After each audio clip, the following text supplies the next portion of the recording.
მოგესალმებით, ძვირფასო ტელემაყურებლებო და მოგახსენებთ, რომ თქვენ უყურებთ სატელევიზიო გადაცემა წუთი სოფელს, რომლის ავტორიც გახლავთ ბატონი ირაკლი ბრეგვაძე, მე კი წამყვანი ვარ ამ გადაცემისა, ჟურნალისტი გოგიტა მელიქიძე.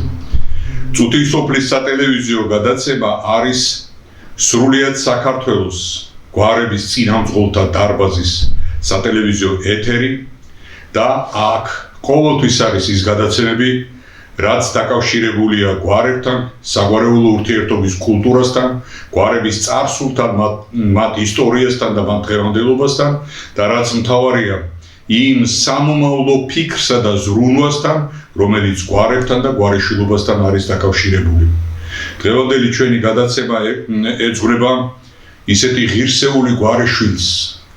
და ისეთ ღირსეულ მამულიშვილს,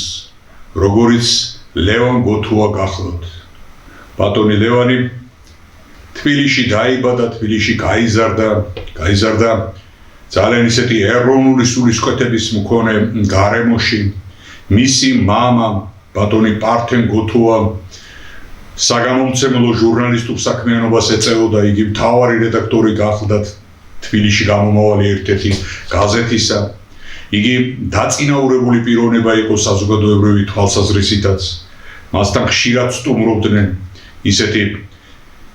ღირსეული მამულიშვილები, როგორიც გახდა აკაკი წერეთელი, იაკობ გოგებაშვილი და სხვანი, რომლებიც დაკავშირებული იყვნენ საქართველოში წერა-კითხვის გამავრცელებელ საზოგადოებასთან და თქვენ კარგად მოგიხსენებათ, რომ ეს საზოგადოება იყო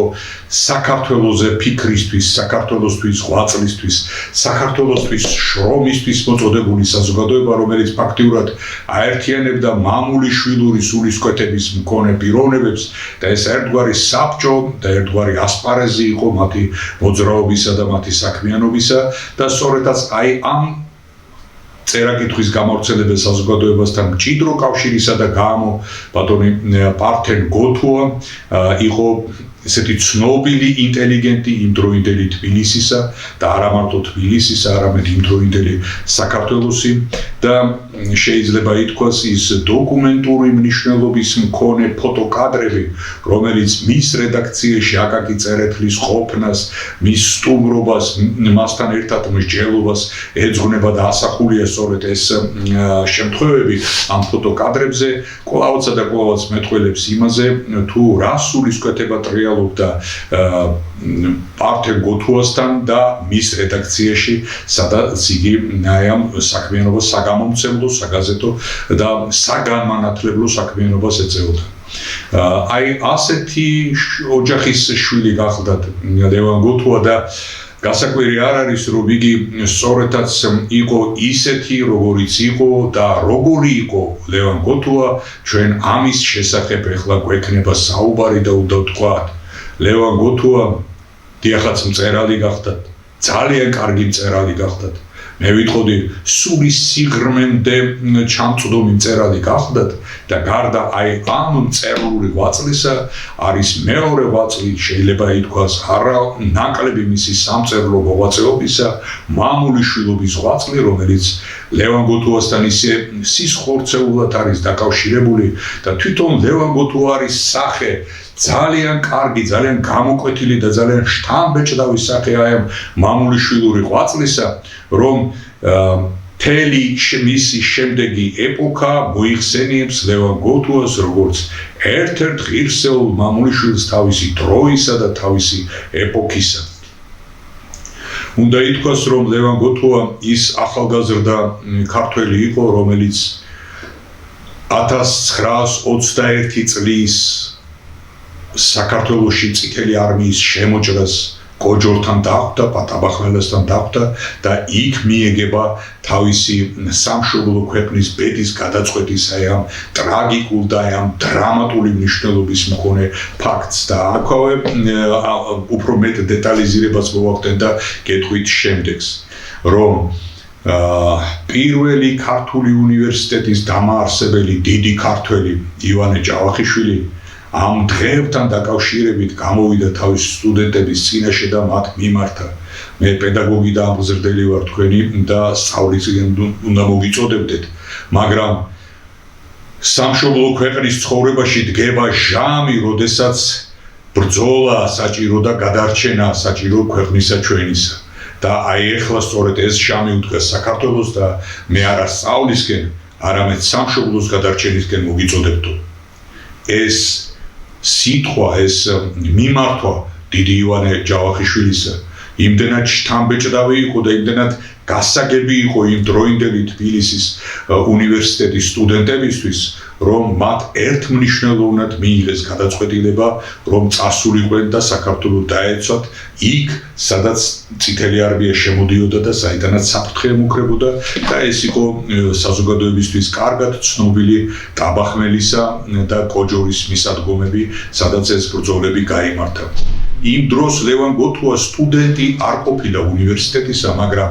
ლევან გოთუას უფროსი ძმა არჩილ გოთუა იყო სტუდენტი და იყო ის სტუდენტი, რომელმაც როგორც იტყვიან, უშუალოდ მოისმინა ივანე ჯავახიშვილის ეს მიმართვა და იგი დაბრუნდა სახლში და თქვა, რომ იგი მიდიოდა ბრძოლაში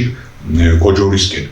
და ლევან გოთუა, ანუ უმცროსი ძმა არჩილ გოთუასი რა ლევან გოთუა იქნებოდა, რომ უფროს ძმას თან არ გაჰყოლოდა, ნაბიჯ-ნაბი არ აჰყოლოდა ტაბახმელის აღმართებს და სწორედაც იქ არ დამდგარიყო, სადაც ქართველი იუნკერები იდგნენ, სადაც ავიდა ბოხალისეთა ჯგუფი პირველი ქართული უნივერსიტეტისა და მათ შორის არჩილ გოთუა და მათთან ერთად იყო მცირეწლოვანი არასტუდენტური ასაკის მქონე ლევან გოთუა, რომელმაც საკუთარი თვალით იხილა აი ის დრამატიზმი და ის ბრძოლის ქარცეცხლი, რომელიც საქართველოს გაწითლებისკენ იყო მიმართული, საქართველოს აღებისა და დაპყრობისკენ იყო მიმართული და ეს ახალგაზრდა ლევან გოთუასთვის იყო ის ისტორიული ფაქტი და ის ისტორიული მოვლენა, რომელმაც მის სულზე ძალიან შთამბეჭდავი ესეთი მნიშვნელობა იქონია და მას არასდროს დავიწყებია კოჯორი, ტაბახმელა, აი ეს ბრძოლა და ამ ბრძოლის პირისპირ მდგარი საქართველო, რომელსაც დაცვა და რომელსაც გადარჩენა ჭირდება. ბრძოლის ეს ხაზი შემდეგ უშუალოდ ბრძოლისა შეიძლება არა, როგორც თოფის როლისა და იაკვებეხის როლისა, მაგრამ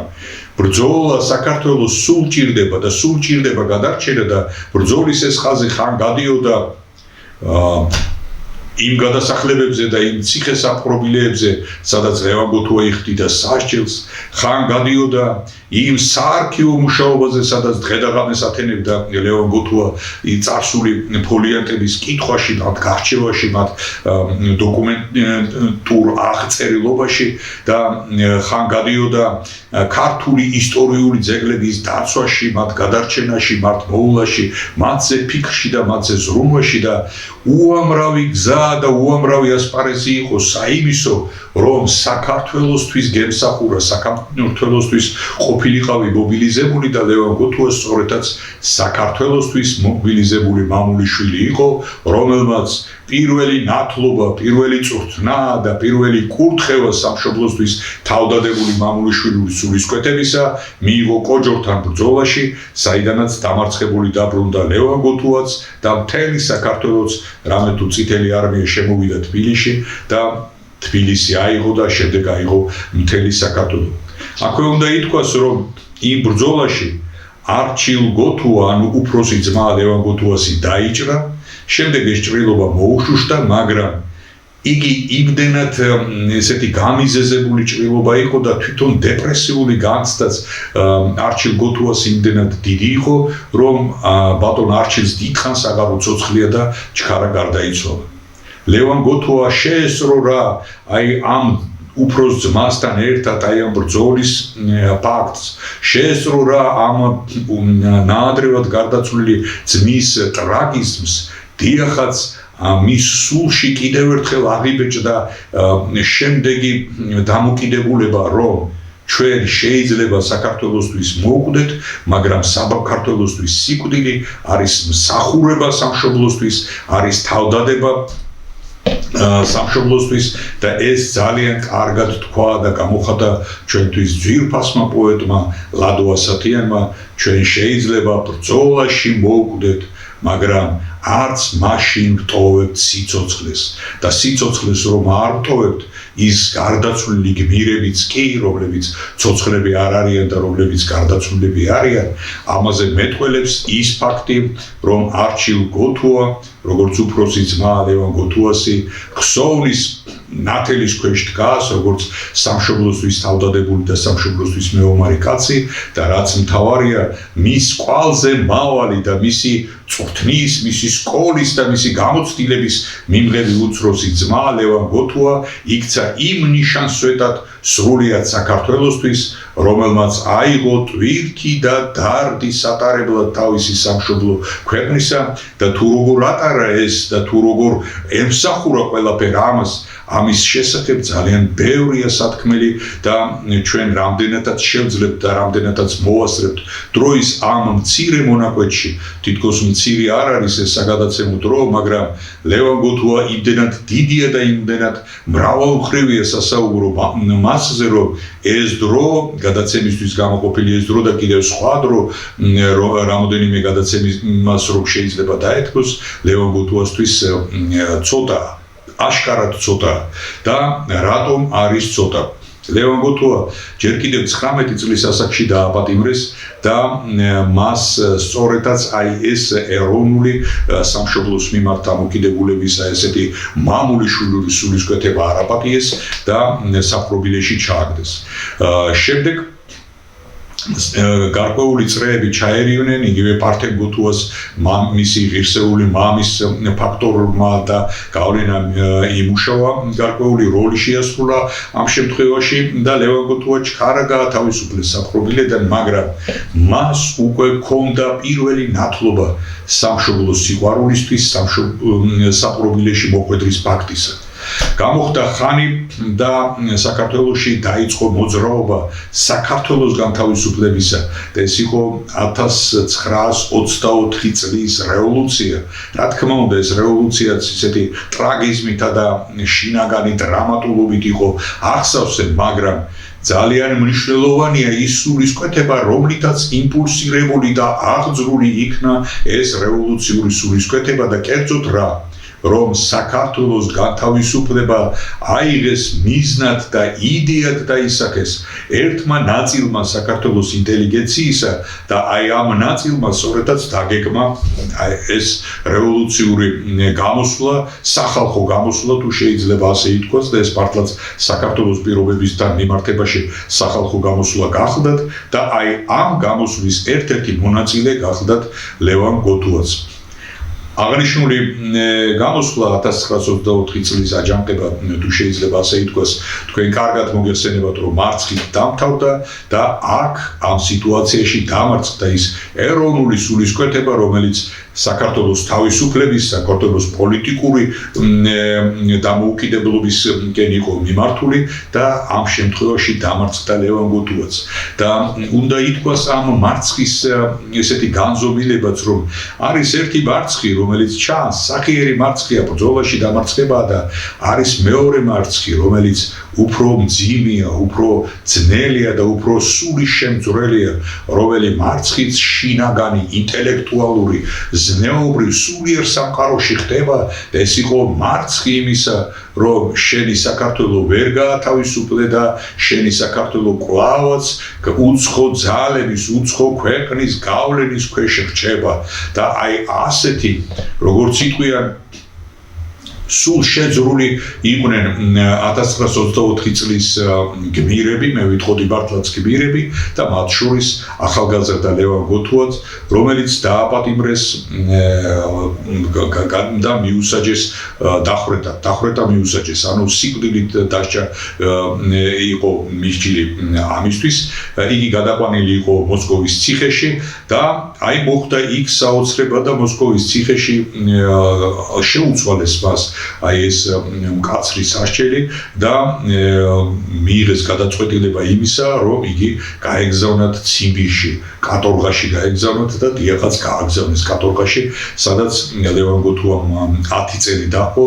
და აი ამ 10 წლის კატორღული მდგომარეობის, კატორღული ყოფის პერიოდში ლევან გოთუამ მიიღო ისეთი სულიერი წვრთნა, ისეთი განსაკუთრებული დამოკიდებულება, რომ შეიძლება აი ამ დამოკიდებულებისა და გამოც კიდევ უფრო გაიზარდა და კიდევ უფრო გაძლიერდა სული მამულიშვილისა ლევან გოთუაში და აი ამ გაძლიერების მომენტი ჩანს მის სიტყვაში, მის ქცევაში, მის საქციელში და ასე შემდეგ. მოიხადა ეს საკატორღო გადასახლება, დაბრუნდა, გათავისუფლდა იქიდან და გათავისუფლების შემდეგ ლევან გოთუას როგორც არაპოლიტიკურად არასაიმედო პიროვნებას აეკრძალა სამშობლოში დაბრუნება და მას მისცეს შესაძლებლობა იმისა, რომ ჩრდილო კავკასიაში, კერძოდ ვლადიკავკაზში, ანუ გროზნოში მისცემოდა ცხოვრების შესაძლებლობა. იქ იყო ქართული სათვისტომო, საკმაოდ ძლიერი სათვისტომო, იქ იყო ქართული მოქმედი ეკლესია, იყო ქართული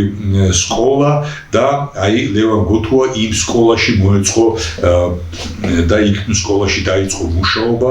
და აი ეს ქართველებთან ურთიერთობა მისთვის აი ეს განათლების სფეროსთან მისი შეხება და მისი ეს პედაგოგიური საქმიანობა იყო ერთგვარი შესაძლებლობა იმისა, რომ საკუთარ ხალხს უფრო მეტად მოახლოებოდა, უფრო მეტი შესაძლებლობა მიეცა იმისა, რომ ეზრუნა საკუთარი ხალხის განათლებაზე, მათ აღზრდაზე, მათი ეროვნული ცნობიერების გაღვიძებასა და განვითარებაზე და აი ის პერიოდი და ეს იყო ორწლიანი პერიოდი გროზნოში, ანუ ვლადიკავკაზში მისი მოღვაწეობისა იყო ძალიან ისეთი მნიშვნელოვანი და შეიძლება ითქვას პროდუქტიული ლევან გოთუასთვის. და უნდა ითქვას, რომ ლევან გოთუა იმ პერიოდში არა მხოლოდ ესეთი თავისი იქ მიჩნეული პასუხისმგებლობის ქვეშ იყო, არამედ სისტემატურად წერდა წერილებს ქართულ თბილისში, უგზავნიდა წერილებს საქართველოს თბილისის და მათ შორის საქართველოს უნივერსიტეტის წარმომადგენლობას, სიმონ ჭანაშიას, ძალიან ახალგაზრდა მეცნიერსა და პროგრესულად მოაზროვნე პიროვნებას და აი ამ წერილებში იგრძნობა ძალიან კარგად თუ როგორ ფიქრობენ საქართველოზე, საქართველოს ენის განვითარებაზე, ქართული ენის სიწმინდეზე, საგანმანათლებლო პროცესი როგორ უნდა აქციონ, ეროვნულ პროცესად როგორ უნდა აქციონ საქართველოსა და ქართველი ხალხის მსახურებაში ჩასაყენებელ ესეთი ფორმად და შესაძლებლობად და გზად და აი ეს წერილები სწორედაც ლევან გოთუას ესეთი მნიშვნელოვან საფუძველს აძლევდა იმისა, რომ ის შინაგანი მამულიშვილური ცხოველმყოფელობა, რაც ლევან გოთუას ყოველთვის ჰქონდა სამშობლო ქვეყნის მიმართ, გამოევლინა აი ამ სკოლაში, აი ამ სკოლის აღზრდებლებთან და ამ სკოლიდან თბილისთან და თბილისის უნივერსიტეტთან აი ესეთი წერილობითი ეპისტოლარული ურთიერთობის ფორმად და შესაძლებლობად. აი ეს დამოკიდებულება ლევან გოთუასთვის შეიძლება ითქვას, სწორედ ის იყო, როგორც თევზისთვის წყალი, ანუ არსებო გარემო იყო და აი ამ პერიოდში გაურკვეველ ვითარებაში თბილისში გარდაიცვალა მისი მამა ბატონი ბართენ გოთუა. დაკრძალვაზე ლევან გოთუას არ მიცეს საშუალება და ვერ ჩამოვიდა, მამის დაკრძალვას ვერ დაესწრო, მაგრამ გამოხდა რამოდენიმე დღე და ლევან გოთუა ფარულად და ისეთ შემოდის საქართველოში, ჩამოდის თბილისში, ნახულობს მამის საფლავს, პატივს მიაგებს მის ხსოვნას და მოილოცავს საფლავს და შემდეგ ძველი ქრისტიანული ტრადიციის თანახმად 40 დღისა და 40 ღამის განმავლობაში დარაჯად უდგება მამის ხსოვნას თავისი ლოცვით, თავისი ღამისთევით, თავისი მარხვით და თავისი სულიერი ღვაწლით, რათა პატივი მიაგოს აი იმ დიდ ცეცხლოვან მოგიზგიზეს სულს, რომელსაც ჩვენთვის ძვირფასი ბართენ გოთუა, ანუ მამა ლევან გოთუასი ატარებდა. Gott rot. და აი ეს 40 დღიანი პერიოდი მან გაატარა მცხეთაში. მცხეთის სამხრეთით, იქ სადაც ბაგინეთია, მცხეთის კლდეებში რამოდენიმე გამოქვაბულია, ძველი ბერების სამოღვაწეო გამოქვაბულია, დღესაც შემორჩენილი. ერთ-ერთ ასეთ გამოქვაბულში დაიდო მან ბინა. ეს გამოქვაბულები ტყის ფერდობს ზევით კლდეშია გამოჭრილი. იქ ადვილი არ არის მისვლა და ვერც ვერავინ ვერ მივიდოდა იქ ასეთ ცნობის მოყვარეობისა და გამო და სწორედაც აი ესეთი შეფარულ, კარგად დაცულ აი ამ საბერო მოღვაწეობის გამოქვაბულში 40 დღე და 40 ღამე იმარხულა, იმსახურა, ადიდა უფალი და რაც მთავარია, მოეფერა მისი ახალ შესვენებული მამის პართენ გუთუას ხსოვნასა და მის სულს და აი ასე როგორც ითქვია მოიმწუხარა ახალგარდაცვლილი მამა და კვლავ ასევე ფარულად დაბრუნდა თავისი სამყოფელ ადგილში, ამ ჩრდილო კავკასიაში და იქ გააგრძელა მუშაობა. იქიდან ჩამოსვლის შემდეგ გაუვიდა პერიოდი, ეს 2 წლიანი პერიოდი იყო, იქიდან ჩამოსვლის შემდეგ არ მისცეს საქართველოში დაბრუნების უფლება მიეცა, მაგრამ არ მისცეს დედაქალაქში ცხოვრების უფლება, ანუ თბილისში ცხოვრების უფლება. და აქ მან კიდევ ნახა გამოსავალი და წავიდა წალკაში და გარკვეული პერიოდის განმავლობაში წალკაში მუშაობდა, იქაც საგანმანათლებლო საქმიანობას ეწეოდა, იქაც ერთგვარი ესეთი პედაგოგიური მოღვაწეობა ჰქონდა არჩეული თავის ასპარეზად და აი ასე თბილისის გარშემო და საქართველოს წიაღში პოულობდა ლევან გუთუა იმ სამუშაო, იმ სამოღვაწეო ასპარეზს, რომელიც მისთვის და მისი სულისთვის იყო საოხი და მისთვის იყო, როგორც იტყვიან, აი ის ასპარეზი, რასაც მისი მოწოდება, მისი სულიერი სწრაფვა თხოვდა. გამოხდა ხანი, კიდევ უფრო გამკაცრდა კომუნისტური რეჟიმი საბჭოთა კავშირში, დაიწყო ფაშისტურ გერმანიასთან ომი და აი ამ პერიოდში ლევან გუთუას კიდევ ერთხელ მოუწია დაპატიმრება, იგი კვლავ დააპატიმრეს, კვლავ გაუშვეს კატორღაში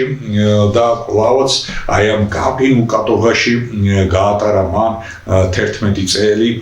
10 წელი და მე-11 წელს გაათავისუფლეს, ეს უკვე დაემთხვა სტალინის გარდაცვალების პერიოდს და გაათავისუფლეს შემდეგ ამ კატორღიდან. მაგრამ უნდა ითქვას, რომ კატორღაში ლევან გუთუას ყოფნა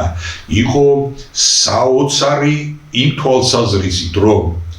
აი ამ კატორღაში მყოფმა კაცმა აიღო და დაიწყო დიდი ისტორიული რომანის წერა, რომელსაც შემდეგ დაერქვა გმირთა ვარამი და ეს რომანი ქართული ლიტერატურული ესეთი ცნობილი ქართული ლიტერატურული ძეგლია, რომელიც ბევრმა ქართველმა იცის, ბევრი ქართველის თვალსა და გულში აქვს გავლილი იმ ემოციურ განცდას და იმ მამულიშვილურ მუხტს, რომელიც აი ამ ლიტერატურული ძეგლისთვის, აი ამ ლიტერატურული ისტორიული რომანისთვის არის დამახასიათებელი და აი ეს ნიშანდობლივია, რომ სწორედაც საქართველოდან იქ ციმბირის კატორღაში მყოფმა შეძლო და დაწერა იქ, თუმცა უნდა ითქვას, რომ შემდეგ გმირთა ვარამის ნაწილი თბილისში დაბრუნების შემდეგ დაიწერა, ანუ დასრულდა გმირთა ვარამი, თუმცა მისი წერა და მისი შექმნა, როგორც უკვე ვახსენეთ, დაიწყო კატორღაში და როგორ დაიწყო? იქ კატორღაში რამოდენიმე ათეულმა და როგორც ჩვენთვის ცნობილია 26-მა ქართველმა მოიხარა თავი და მათ ერთგვარი ესეთი საძმო, ქართველთა საძმო შექმნეს, რომელიც ძალიან მნიშვნელოვანი საძმო იყო. მთელი კატორღულ ატმოსფეროში ესენი ანგარიშგასაწევი პირები გახდნენ ლევან გუთუასთან ერთად და მათ აიღეს პასუხისმგებლობა იმისა, რომ ლევან გუთუასთვის მიეცათ მუშაობის შესაძლებლობა, წერის შესაძლებლობა და თვითონ მიიღოთ ის დატვირთვა და გამოეთავისუფლებიათ იმ კატორღული პასუხისმგებლობიდან ლევან გუთუა, რომელიც მასზე, როგორც კატორღაში მყოფ პატიმარზე ვრცელდებოდა. ეს იყო პატიმრები გაყავდათ დილით, ადრე, ტყის საჭრელად, თოვლში და ყინვაში და გვიან ღამით ბრუნდებოდნენ და აი ქართველებმა შეძლეს და გადაინაწილეს ბატონი ლევანის პასუხისმგებლობა აი აქ და ბატონი ლევანი აი აი ამ კატორგული შრომისგან გამოათავისუფლეს, მაგრამ ბატონმა ლევანმა თვითონ ნახა და თვითონ მიაგნო კატორგულ შრომას დიდი სამწერლო მოღვაწეობის სახით და აი როგორც უკვე ვახსენეთ, დაიწყო ისტორიული რომანის წერა. და აქაც უნდა ითქვას, რომ იქ ლევან გოთუამ გამონახა ადგილი დენის გამანაწილებელი დიდი სადგური, ხმაურიანი სადგური იყო, რომელსაც ლევან გოთუა ემსახურებოდა და მან გამოხატა იქ ინიციატივა, რომ მე ამ დენის მომსახურების ისინი ვიცი, ნიუანსები ვიცი და ამ ელექტროსაქმეს მე გაუძღვებიო და ამ კატორგის ადმინისტრაციამაც მიიღეს გადაწყვეტილება, რომ აი ეს სპეციალისტი თუ შეიძლება მასე ითქვას სპეციალისტი მიემაგრებინათ აი დენის სადგურისთვის. ლევან გოთუამ გამოთხარა მიწა აი ამ სადგურის ქვეშ, აი ამ მიწის თხრილში ჩადიოდა და აი ამ სადგურის ქვეშ, მიწის ქვეშ წერდა აი ამ რომანს. შემდეგ ამ რომანის ციხიდან გამოტანა, საპრობილიდან გამოტანა კიდევ ცალკე პრობლემას წარმოადგენდა, აქაც ისევ ქართველები ჩაერიდნენ, მათ ცალ-ცალკე ფურცლების სახით გამოჰქონდათ ეს რომანი, აგზავნიდნენ მერე საქართველოში და ჩამოდიოდა ეს საქართველოში გოთუების ოჯახში იყრიდა თავს და აი ეს ცალ-ცალკე ფურცელ იკრებდა თავს ის დიდი და სახელოვანი რომანი, რომელსაც გმირთა ვარამი ეწოდა.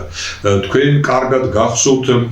საყოველთაოდ ცნობილი ფილმი, შეიძლება თანამად ითქვას მსოფლიო მნიშვნელობის ფილმი თენგიზ აბულაძის მიერ გადაღებული მონანიება, სადაც არის ერთი სიუჟეტი ასეთი, რომ ჩამოდის ხეტყე რკინიგზის სადგურში და იქ გადასახლებაში მყოფი პატიმრების ოჯახის წევრები, მეუღლეები, შვილები და ახლობლები დადიან ამ ხეებს შორის, ამ მოჭრილ ხეებს შორის და ეძებენ მათ კვალს, რომ მათი შვილი აწერდა ამ ხეს, აწერდა თავის სახელსა და გვარს, ხან ინიციალებს ამოკვეთდა და აი ამით მყარდებოდა მათთან კავშირი და ამით იძლეოდა პასუხს იმისას, რომ ის ცოცხალი იყო და იქიდან აძლევდა ნიშანს, რომ აი მის სახელზე ხე ჩამოვიდა საქართველოში და ეს ამ ფილმში არის გამოყენებული. მაგრამ უნდა ითქვას, სანამ ეს ამ ფილმში მოვიდოდა და სანამ ეს ესეთ თენგიზ აბულაძის დიდი ქართველი რეჟისორის ესეთ შემოქმედებით ქურაში გაივლიდა, მანამდე ეს პრაქტიკულად არსებობდა ლევან გოთუასთან და მასთან ერთად მყოფ იმ ქართველებთან, რომლებიც აი ამ მეთოდს, აი ამ გზას, საქართველოსთან კავშირის გზას იყენებდნენ იქ მოჭრილი ხეების გამოგზავნით, რომელიც საქართველოში მოდიოდა და იგზავნებოდა და მათ ჰქონდათ ქართული აღნიშვნები, ქართული ინიციალები ამოტვიფრული და აი ამ ხეში კეთდებოდა ამოკვეთილი კეთდებოდა საფარი და აი ამ საფარის მეშვეობითაც იგზავნებოდა ის ფურცლები, რომელზეც ლევან გოთუა გმირთა ვარამს წერდა. გმირთა ვარამთან დაკავშირებით უნდა ითქვას, რომ არა მხოლოდ სიუჟეტი და არა მხოლოდ სულისკვეთება ამ ლიტერატურული ნაწარმოებისა, არამედ მხოლოდ მისი სათაური გმირთა ვარამიც მეტყველებს იმაზე, რომ ვინ არიან ეს გმირები? ეს გმირები არიან ქართველები და ეს ქართველების ცხოვრება, ანუ ამ ქართველების ცხოვრება იყო ვარამი, სწორედაც დიდი ვარამი, დიდი გაჭირვება, დიდი ტრაგიზმი და აი ეს ცხოვრება თუ შეიძლება ასე ითქვას, მწერალმა დაასათაურა და ცხადყო აი ამ ორ სიტყვაში, გმირთა ვარამში, რომელიც თამამად შეიძლება ითქვას, რომ არა მხოლოდ სათაურია ერთი დიდი და მნიშვნელოვანი წიგნისა, არამედ სახელდება ჩვენი გამწარებული ცხოვრებისა, რომელიც საქართველოს და ქართველ ერს წინ ედვა მთელი საუკუნეების განმავლობაში და სწორედაც გმირთა ვარამია ის ქართლის ცხოვრება, გმირთა ვარამია მთელი ისტორია, რომელი ისტორიასაც მოყვება და მოკაფავს ქართველი ერი და მოდის დღემდე. აი ასეთი სახელდება, ესეთი ბრწყინვალედ მიგნებული სახელდება ეკუთვნის ლევან გოთუას თავისი ქვეყნის და თავისი ხალხის და თავისი ერის მიმართებაში. ლევან გოთუა სტალინის გარდაცვალების შემდეგ საპყრობილედან გაათავისუფლეს, დაბრუნდა თბილისში და დაიწყო აქტიური სამწერლო მოღვაწეობა. და აი ეს მოღვაწეობა გადის ძალიან ნაყოფიერ შემოქმედებით საქმიანობაზე, რამოდენიმეჯერ გამოდის რომანი ჩვენს მიერ ხსენებული რომანი გმირთავარამი როგორც იტყვიან ხელიდან ხელში გადადის და მკითხველი ძალიან დიდი ინტერესით შეხვდა აი ამ რომანის გამოსვლას და ეს იმდენად ახლობელი გახდა და იმდენად ისეთი შინაური სულისკვეთების ამსახველი გახდა ქართული ერისთვის რომ ეს არა მარტო წიგნი იყო არამედ ის ემოციური მუხტი იყო რომელი ემოციური მუხტიც ქართველს და საქართველოს ჭირდებოდა და მე ერთ-ერთი პიროვნება მითხრა ასეთი რომ გმირთავარამის წიგნი რომ წავიკითხე ისეთი ძლიერი შთაბეჭდილება მოახდინა ამ წიგნმა ჩემზე რომ მე წიგნების კარადაში რო იდო ეს წიგნი და გავიხედავდი წიგნების კარადისკენ გმირთავარამს ხედავდი და სულ მრჩებოდა შთაბეჭდილება რომ გმირთავარამი მიყურებდა და ეს იყო ჩემი წიგნი, ეს იყო ჩემი სულისკვეთება და ეს იყო ჩვენი სულისკვეთება, ქართველი ერის სულისკვეთება, რომელიც ამ ერთ კონკრეტულ წიგნში იყო ჩადებული და განსხეულებული, როგორც იტყვიან და აი ეს დამოკიდებულება ამ წიგნისა ცილდება წიგნის ლიტერატურული ძეგლის მნიშვნელობა ცილდება და ის ხდება ერთგვარი სასოების, ერთგვარი სულიერი მხნეობის მონიჭების საშუალება და წიგნი იძევს აი ესეთ ღირსეულ და უმნიშვნელოვანეს მორალურ მნიშვნელობას და გმირთავარამი სწორედ ასეთი იყო არა კონკრეტულად ერთი ადამიანისთვის, არამედ მრავალი მკითხველისთვის და მრავალი ქართველისთვის შეიძლება თამამად ითქვას. ლევან გოთუა გაიჩინა ძალიან ისეთი ცხოველმყოფელი ინტერესი თასვლელობისა და მან დაიწყო თაში სვლა. ხან მარტო ხან ჯგუფებთან ერთად ბან გააკეთა ესეთი ქართველ მწერალთა თასვლელთა ჯგუფიც რომელიც ჯგუფთან ერთადაც ავიდა მყინვარწვერზე 50-მდე ქართველი მწერალი იყო გაერთიანებული ამ ჯგუფში ეს ასვლა ერთ-ერთი უმნიშვნელოვანესი ასვლა იყო და შეიძლება ითქვას რომ ეს იყო დამოკიდებულება ილია ჭავჭავაძისეული დამოკიდებულება მყინვარწვერის მიმართ და აი ამ შემთხვევაში იყო ქართული მწერლობის ეს 50 კაციანი ჯგუფი რომელიც მყინვარწვერისკენ ანუ სიმაღლისკენ აი ამ სიდიადისკენ ილია ჭავჭავაძისეული სულისკვეთებისკენ მიდიოდა რომელიც გავიდა დილით ღამიანში დაითენეს თავზე მერე თელი დღის განმავლობაში იარეს და სადღაც მიმწუხრის ჟამს მყინვარწვერზე ავიდნენ ეს ასვლა არ იყო მხოლოდ ალპინისტური და თასვლელური სულისკვეთების გამოხატულება ეს იყო კიდევ სხვა მორალური სიმძიმის და მორალური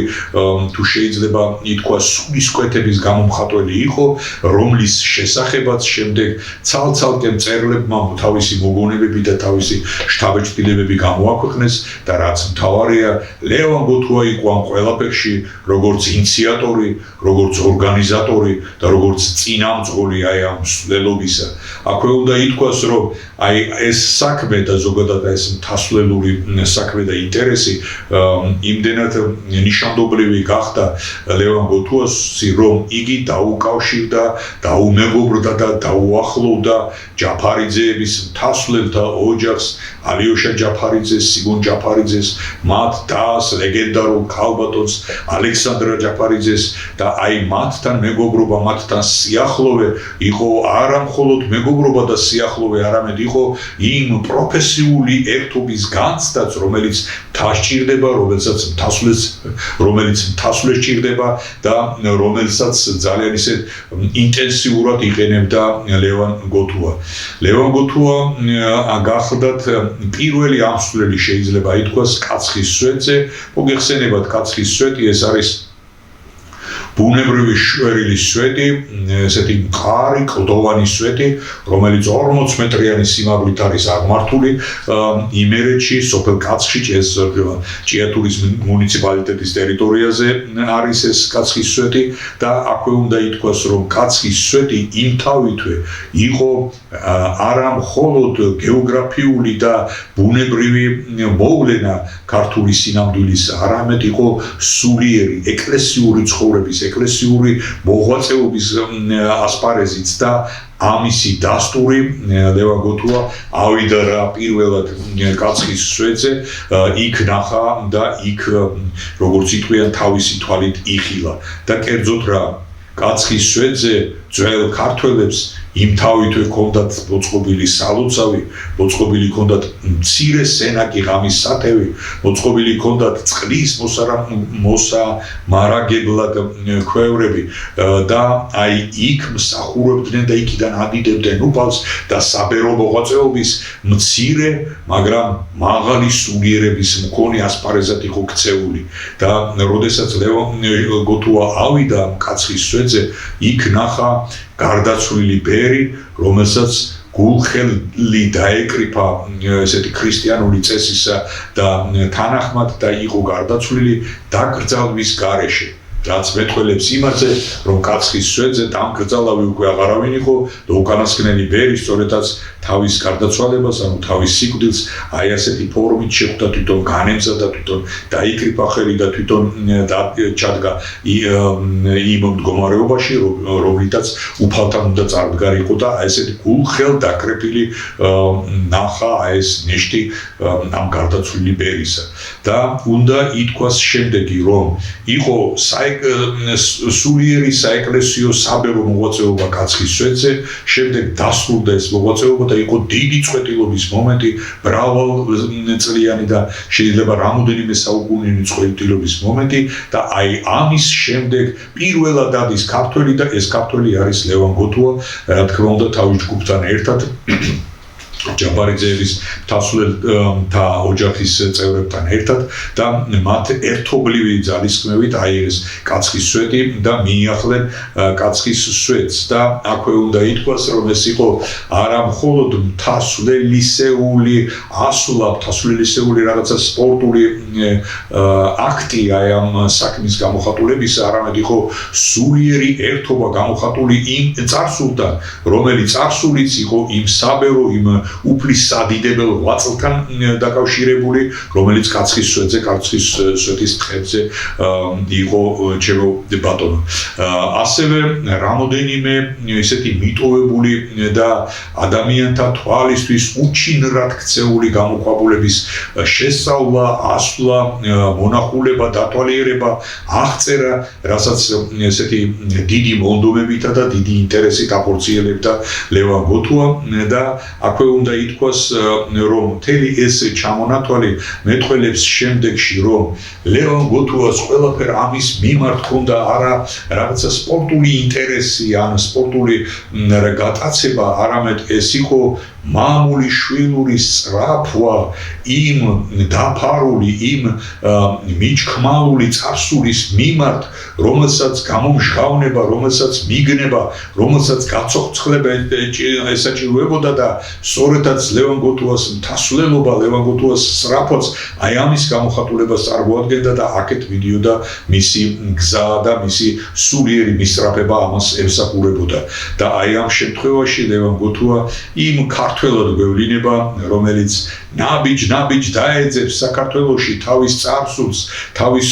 მამული შვილურ სულისკვეთებას და ცდილობს მას ემსახუროს. დღევანდელობაში ძალიან გავრცელებული არის ერთი ფრაზა, რომელიც ესეთი საკით არის წარმოდგენილი. ლევან გოთუას მიმართ არის ნათქვამი: სამჯერ გასახლებული საქართველოდან და ორჯერ დამარხული. ლევან გოთუა მართლაც სამჯერ იყო დაპატიმრებული თავისი სამშობლო ქვეყნის სიყვარულისთვის და ლევან გოთუას სხვა არაფერი კრიმინალური წარსული არ ჰქონდა, თუ არა სიყვარული სამშობლო ქვეყნისა იყო სწორედაც იმ დანაშაულად მიჩნეული და იმ მიზეზად გამოკვეთილი, რომლის საფუძველზეც ეს სამი ესეთი კატორღული პატიმრობა მოიარა და ორჯერ დამარხული. ორჯერ დამარხულობაში იგულისხმება ის, რომ ლევან გოთუა პირველად იგი გარდაიცვალა რა 1973 წლის 30 იანვარს დაკრძალული იყო თავის ეზოში, ეს არის მცხეთაში, არმაზში, ისტორიულ არმაზში, სადაც მან თავისი ხელით დააგო სახლი, ეს გოთუების სააგარაკო სახლი, სადაც უკანასკნელი წლები გაატარა ლევან გოთუამ და აი იქ იმ სახლის ეზოში იყო დაკრძალული. შემდეგ სრულიად საქართველოს კათოლიკოს პატრიარქმა ილიამ მეორემ მიიღო გადაწყვეტილება იმისა, რომ გოთუების ოჯახს შეთავაზა, რომ ლევან გოთუა გადმოესვენებინათ ცხეთაში და დაეკრძალათ სამთავროს მონასტრის ეზოში სხვა ცნობილ პიროვნებებთან და სხვა ცნობილ საეკლესიო მოღვაწეებთან ერთად. ეს ერთგვარი პანთეონია, თქვენ კარგად მოგეხსენებათ და აი ამ პანთეონში განუჩინა ადგილი პატრიარქმა სრულიად საქართველოსამ, იმ მამულიშვილს, რომელიც ლევან გოთუას სახელით არის ჩვენთვის ცნობილი. და ეს გადმოსვენება მოხდა 2005 წელს. და გაიჭრა ახალი საფლავი სამთავროს მონასტერში, კვლავ ახალი სულისკვეთებითა და შეიძლება ითქვას ახალი ცრემლით იქნა მიბარებული ლევან გოთუა მცხეთის მიწას და ამდენად მართლაც გამოდის იგი ორჯერ დასაფლავებული და ის რომ ის სამგზის იყო კატორღაში და სამგზის გახდა ესეთი დევნისა, დეპრესიისა და პატიმრობის ობიექტი, ამის შესახებ ჩვენ უკვე ვთქვით. მთლიანობაში ლევან გოთუამ 22 წელი დაყო პატიმრობაში. ეს არის ძალიან დიდი დრო პატიმრობისა და შეიძლება ითქვას მისი ცხოვრებისაც. ლევან გოთუას დიდხანს არ უცოცხლია, იგი გარდაიცვალა 67 წლის ასაკში და აი ამ 67 წლის ასაკთან მიმართებაში 22 წლიანი კატორღული ცხოვრება მისი კიდევ ერთხელ მეტყველებს თუ რაოდენ დიდი ტკივილი და თუ რაოდენ დიდი განსაცდელი, დიდი ჯვარი ატარა ლევან გოთუამ და აი ამ ტარების მიზეზი არ იყო არაფერი გარდა სიყვარული თავისი სამშობლო ქვეყნისა. ცნობილია ერთი ლევან გოთუას ფრაზა და საერთოდაც ამ ფრაზებთან დაკავშირებით მე გეტყვით შემდეგს, რომ ლევან გოთუასთვის დამახასიათებელი სტილია სიბრძნის მეტყველება და მისი ბრძნული გამონათქვამები, მისი აფორიზმები, მისი სენტენციები, მისი ესეთი მაქსიმები თუ შეიძლება ასე ითქვას, მოგროვებული იქნა და ცალკე წიგნად იქნა გამოცემული და ეს არის ლევან გოთუას ერთგვარი სიბრძნის მეტყველება, რომელიც მართლაც დიდ სულიერ სიამოვნებას მიანიჭებს ყველა იმ ადამიანს, ვისაც ლევან გოთუა ეძურფასება ის ფასეულობა და ის ღირებულება, რომელიც ლევან გოთუასთვის იყო დაკავშირებული. და ამ წიგნში ბევრი აი ესეთი ძვირფასი აზრი შესული და ეს წიგნი სწორედაც აი ამ სიბრძნის მეტყველების ერთგვარ კრებულს წარმოადგენს და მე ერთს გეტყვით მხოლოდ აი ამ წიგნიდან, სადაც ლევან გოთუა ამბობს შემდეგს. არ ვიცი, სამშობლო იმიტომ მიყვარს ასე ძალიან, რომ მისგან ასე შორს ვარ, თუ იმიტომ ვარ ასე შორს ჩემი სამშობლოდან, რომ ასე ძალიან მიყვარს სამშობლო. არ ვიცი, ლევან გოთუა რო ამბობს, ეს შეიძლება ითქვას რიტორიკული ნათქვამია, ლევან გოთუამ ყველაზე უფრო კარგად იცოდა რისთვისაც იჯდა, რისთვისაც იხდიდა პატიმრობას, რისთვისაც იყო რეპრესირებული, ყველაზე უკეთ იცოდა და რა თქმა უნდა, ეს არა მარტო იცოდა, არამედ გრძნობდა, მთელი თავისი სულიერი განცდით გრძნობდა. და აი ამ ცოდნის შემდეგ არის განცდა იმისა, რომ იგი საკუთარ თავში ეძებს აი ამ სიყვარულის მიზეზს და რა არის ეს სიყვარული, სამშობლო სიყვარულის მიზეზი. ნეტა ის ხომ არა, რომ მე ასე ძალიან შორსა ვარ, მონატრებული ვარ ჩემ სამშობლოს და აი ეს ხო არ არის ამ სიყვარულის მიზეზი. და აქვე პოულობს ამ მიზეზის მეორე ფორმას, მეორე ახსნას, რომ მე იმიტომ ვარ ასე შორს ჩემი სამშობლოდან, რომ ასე ძალიან მიყვარს სამშობლო. დიახ, სამშობლოსთვის სიყვარულის, სამშობლოსთვის თავდადების, სამშობლოსთვის მსახურების მაგალითი არის ლევან გოთუა, რომელიც უნდა გვახსოვდეს, რომელსაც უნდა ვიხსენებდეთ, რომელსაც ხშირად უნდა უბრუნდებოდეთ და იმ ღირებულებებს, იმ ფასეულობებს და იმ სულიერ ღვაწლს, რომელიც ლევან გოთუას სახელთან არის დაკავშირებული, ხშირად უნდა მივიახლოთ, რათა უფრო მხნედ, უფრო ძლიერად და უფრო სწორხაზოვნად ვიდგეთ იმ გზაზე, რასაც საქართველოს უკვდავების გზა ქვია და სწორედ საქართველოს უკვდავებას ემსახურა ლევან გოთუა, რომელიც აღესრულა 1973 წელს. დაბადებით კი იგი 1905 წელს იყო დაბადებული და დაბადების თარიღი მისი არის 10 მარტი. გაზაფხულის ეს ლამაზი დღე, მარტის 10 რიცხვი ლევან გოთუას დაბადების დღეა. გვახსოვდეს ეს თარიღი, გვახსოვდეს დიდი ლევან გოთუა და გვახსოვდეს სიყვარული სამშობლოსი, სწორედ ისეთი და სწორედ იმგვარი, როგორცაც გვასწავლიდა და როგორცაც გვიჩვენებდა პრაქტიკული ცხოვრების მაგალითით გვიჩვენებდა დიდი ლევან გოთუა. ღმერთმა აწყონოს მისი მარად უკვდავი სული.